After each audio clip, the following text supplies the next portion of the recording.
In the ACC, I have waited for this moment for so long. It's borderline Phil Collins lyrics here. I've waited for this moment all of my life. Competition for Clemson. They've won the ACC 7 of the last 8 years. No one has stepped up consistently. FSU and Miami have been utter failures. The state of Virginia is nowhere to be found. And until recently with FSU, it didn't look like it was changing. North Carolina, maybe every now and then. Pitt, maybe every now and then. Well, all of a sudden, it looks different now, doesn't it? In fact, I got Florida State one spot ahead of Clemson in the preseason JP poll, and we all know how big that factor that is 4 months down the road. So we got that. We've got an internal shakeup, staff-wise, period, at Clemson. I wonder how that affects them. Just the knowledge that there's another contender in the room. To me, it's pretty clear where this conference is going at the end of the year, but Miami and North Carolina, along with Pitt, those are the teams that I think could have something to say about that. So, North Carolina, very, very weak defensively last year. I got to be honest with you. I have not bought some of the rumblings that they're going to be significantly improved on that side of the ball. And if they're not, that means they wasted the career of a really good quarterback in Drake May, because they will have not gotten anything more than just flashes as a team out of him. Miami's going to have a turnaround this year. Miami will be a better football team this year. Miami's got 2 new coordinators, and Miami's still got a lot to get back on track. They're going to have to rely on true freshmen and transfer portal guys. How big is the turnaround? You guys happy with 8 wins down there? That's where I had you at. But if they go over that, 9 wins, 10 wins, they could be a factor in this. Virginia and Virginia Tech are so disappointing to me.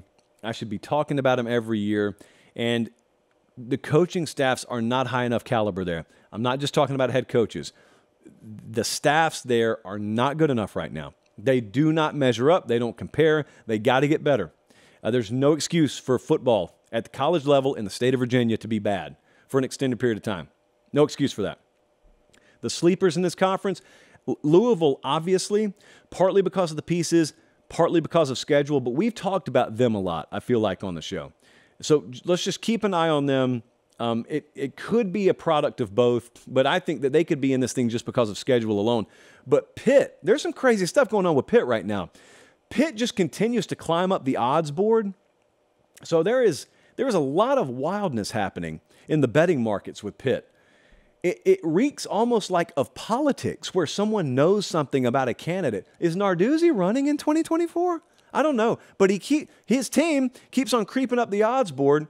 And so Phil Dracovic, in case you didn't know, of Boston College fame, starting quarterback there, they're confident in their system and their roster. They're always putting guys in the NFL. They're never in the top 10 in recruiting.